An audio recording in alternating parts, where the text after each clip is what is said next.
তো hello friend, আমি তোমাদের পদ্ম গাছের বাগানে চলে এলাম। তো আজকে দুপুরে, মানে দুপুর না, এখনও 12টা বাজেনি। তো সকালের যে কাজটা আমি করব, যে আমাদের এতগুলো পদ্ম গাছের গামলা দেখতে পাচ্ছি, পুরো গ্যাঞ্জাম হয়ে গেছে এখানে। তো আমি ওইখানে যে পুকুর বলছি, সরি মিস্টেক, মানে ইউটিউবের সামনে কথা বলতে গিয়ে তো একটু তোতলে যাই আমি, ওকে ক্ষমা করবেন। তো ওইখানে যে যতগুলো গামলা ছিল, তো ওইখান থেকে নিয়ে চলে এসেছি। তো এখানে টোটাল ওখানে যে যতগুলো কালো রঙের গামলা ছিল, তো সব নিয়ে এসে এখানে জড়ো করতে হয়েছে। এছাড়া নোংরা জল তো পদ্ম গাছের জন্য উপকার, কিন্তু তাহলেও এখানে যা প্লাস্টিক আবর্জনা ছিল, তার জন্য আমি ভাবলাম না এই খারাপ কিছু হতে পারে রিয়াকশান।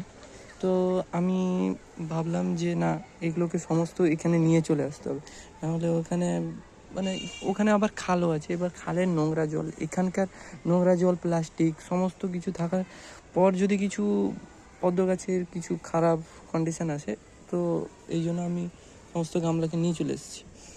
তো সামনে আমি যাচ্ছি, খুব একটা যাওয়াটা সহজ হবে না, কারণ এতগুলো গামলার মাঝখানে পা ঢুকাতে যা সমস্যা হচ্ছে আমাকে।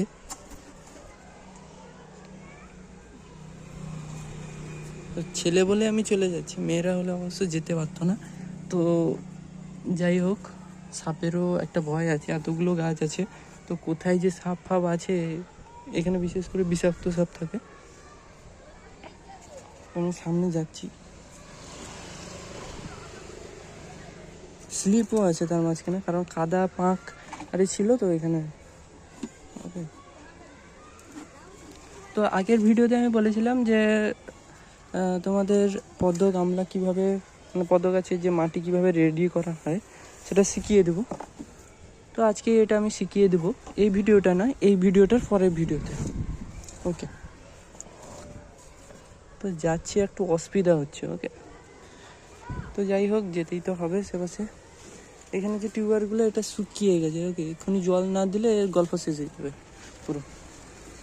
এছাড়া এখানে যে দেখতে পাচ্ছি, এই যে রডটা পোতা আছে, এরই ভিতরে দুটো টিউবওয়েল ঢোকানো আছে। মানে এত টিউবওয়েল হয়ে গেছে আমাদের, মানে আমরা নিতেই পারছি না। এছাড়া বিক্রিও করে ফেলেছি কয়েকটা, বেশ হয়েছে, যা হোক বিক্রি করেছি। এছাড়া সেখানে আমার একটা টিউবওয়েল পড়ে আছে, আর একটু জলে চুবিয়ে দিতে হবে, নাহলে সে উপরেরটাই শুকনো হয়ে যাবে। তো যাই হোক, অলরেডি আমি ওইখান থেকে পুরো চলে এলাম এখানে।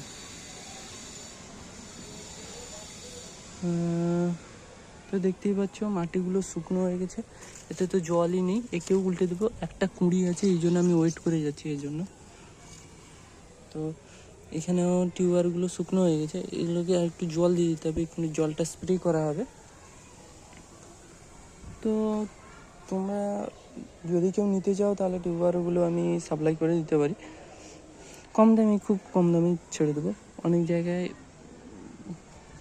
অনেক দাম করে নেয়, মানুষের পছন্দ হয় না এতটা দাম।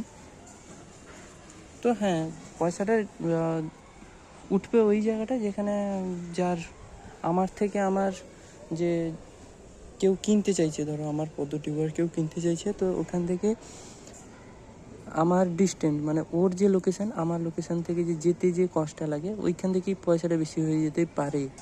ওকে, যদি বেশি কেউ নিয়ে নেয় তাহলে ওইখানে কষ্টটা খুব কমবে। ধরো একটা জিনিস 50 টাকা, একটা টিউবওয়েল ধরো 50 টাকা কিনছি, তাহলে ধরো কেউ যদি সাথে 4-5টা কিনে, তো এখানে 30 টাকা হয়ে যাবে। তো এরকম হয়ে যেতে পারে। তো এখানকার হেড মালিক হচ্ছে আমি না, আমার দাদা আছে, তো ও আরও ভালো করে বলতে পারবে। এই টিউবওয়েলটা যেন কেমন কেমন হয়ে গেছে, পুরো একদম কী সব হয়ে গেছে গাছের উপর থেকে। মাটি রেডি করতে হবে, এগুলোকে বের করতে হবে। এবার নোংরা জল থেকে এগুলোকে নিয়ে এসেছি, 1 নম্বর। পাতাও শুকিয়ে গেছে, এগুলো সব কী সব চলে এসছে তার সাথে। তো যাই হোক, বর্তমানে এই গামলাটাকে এখন উল্টাচ্ছি না, কারণ একটাই কুঁড়ি। এছাড়া আমাদের গামলা লাগিয়েছি মোট টোটাল, এখান থেকে হিসাব করছি 1 2 3 4 5, পাশে 5, এপাশে 6টা মোট গামলা লাগানো হয়ে গেছে। এতে জল নেই, তাতেও জল নেই, দুটোতে জল নেই, আর এটাতেও প্রায় জল নেই বললেই চলে। তো পাতাগুলো বেরোচ্ছে, আমি 2 দিন আগে লাগিয়েছি, অনেকটাই পাতা বেরিয়ে পড়েছে, কারণ এইটাই হচ্ছে তার লাস্ট সিজন। তো আমার পরীক্ষা চলছিল, আমার বয়সটাও খুব অল্প, ক্লাস 9-এ পড়ি। তো ভিডিও খুব বেশি আমি করতে পারি না, কারণ পড়াশোনার চাপ থাকে। তো আমার পক্ষে এতটাও সম্ভব হয় না ভিডিও করে উঠতে। এছাড়া গাছও আমাকে এবছর একাই লাগাতে হবে, দাদা সাহায্য করবে না একটা সমস্যার কারণে। এই দেখতে পাচ্ছ, প্রথমেই একদমই পাতা দেখতে পাচ্ছ, এখানে ফুটো করে দিয়েছে। আমিও প্রথমে বলেছি এখানকার একটা পোকা আছে, সবুজ রঙের পোকা, ওই সবুজ পোকাটাই ওই গাছের পাতাকে খায়। মানে কুচি কুচি প্রথম যখন গাছ ওঠে তখন সেই সময় সেই অবস্থায় গাছের পোকাগুলোকে মেরে দিতে হবে। আর এখানে এই পাতাকে পুরো খেয়ে পুরো গল্প শেষ করে দিয়েছি।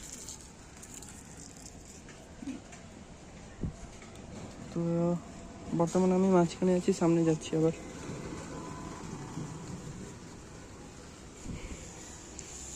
এখানে এই গাছটা এই দেখাচ্ছি, এখানে কিন্তু কোনো মাটি নেই, এখানে শুধু টিউবার থেকে ডাইরেক্ট ফুল ফুটে গেছে, দেখতে পাচ্ছ, ডাইরেক্ট ফুল ফুটে গেছে। একেও লাগিয়ে দেবো আজকে। শুধু এর পরের ভিডিওটার জন্য, লং ভিডিওটা যে আসছে, ওতে আমি দেখাবো কি সার ব্যবহার করা হচ্ছে, এভাবে কীভাবে মাটি রেডি করা হয়। ওকে, তো ভাই এখন এখানে আমি আমার ভিডিও শেষ করতে চাই, আর বেশি কিছু বলতে চাই না। আর যদি কেউ পদ্মা গাছের টিউবার নেয়, তাহলে খুব লোয়ার প্রাইস আমি দিয়ে দেবো, কারণ এগুলো তো প্রচুর নষ্ট হয়ে যাবে না একটা সময়। তো যত কম দামে হয় আমি ছেড়ে দিতে সক্ষম। যত বেশি যত বেশি নেবে তার আমারও ভালো হবে, আর ও কম দামে পেয়ে যাবে, 1 নম্বর। তো আজকে আমি এখানেই শেষ করছি। তো কালকে যে এখান থেকে যে পদ্ম গাছের টিউবারগুলোকে যে মানে গামলাগুলো যে নিয়ে এসেছিলাম, খুব অনেকটাই সমস্যা হয়েছিল। ভিতরে আজকাল সাপও প্রচুর বেরোচ্ছে, কারণ এত দূর জল উঠে গেছে। এপাশে এতটাও জল উঠে না বৃষ্টিকালে, খালের সাথে কানেকশনে চলে এসছে পুরো, আরও বেশি জল। তো ওইখান থেকে নোংরা আবর্জনা জল থেকে এখানে নিয়ে আসা, এবার সাপ খোপের ভয় দুটোই আছে। ওকে, এছাড়া আমার পায়েও একটা কি হয়ে গেছে যেন, আমিও বুঝতে পারছি না। সাপ তো কামড়ায়নি, সেটা আমি পুরো বিশ্বাস, কিন্তু তাহলেও কি পাটা এখন ঠিকঠাকভাবে বসাতেও পারছি না, কি যেন একটা ছোটো ফুটকির মতো হয়ে গেছে, যে লাল হয়ে গেছে ওই জায়গাটা। অবশ্য কালকে করেছিলাম, যদি সাপ কামড়াতো তাহলে আর অবস্থা এখানে গল্প শেষ হয়ে যেত। তো আমি সেসব বিষয়ে আর কিছু বলতে চাই না। তো ওইখান থেকে গামলাগুলো বেশি ওয়েট ছিল, এছাড়া এখানে উপর থেকে এখানে উঠানো একটা গামলার ওয়েট হয়তো সামথিং হতে পারে 10-15 কেজি তো হবেই, 10 তো হবে না, 15 কেজি সামথিং হবে, 15 কেজি মতো। এত বড় গামলাকে উপরে ওঠানো, মানে ওই লেন্থটা অনেকটাই আছে। ওকে, ওঠানো এতটাও সহজ নয়, শুধুমাত্র আমি একাই উঠিয়েছি, কেউ সাহায্য করার মতো নেই। তো আজকে এইখানেই শেষ করছি। তো তাহলে লাস্ট কথা হচ্ছে যে পদ্ম গাছ সে টিউবার কেউ নিতে চাও তো নিয়ে নাও। আর পদ্ম গাছে কীভাবে মাটি রেডি করা হয় সেকেন্ড নম্বর ভিডিওতে আমি দেখাবো। ওকে, এখানেই আমি আমার গল্প শেষ করছি।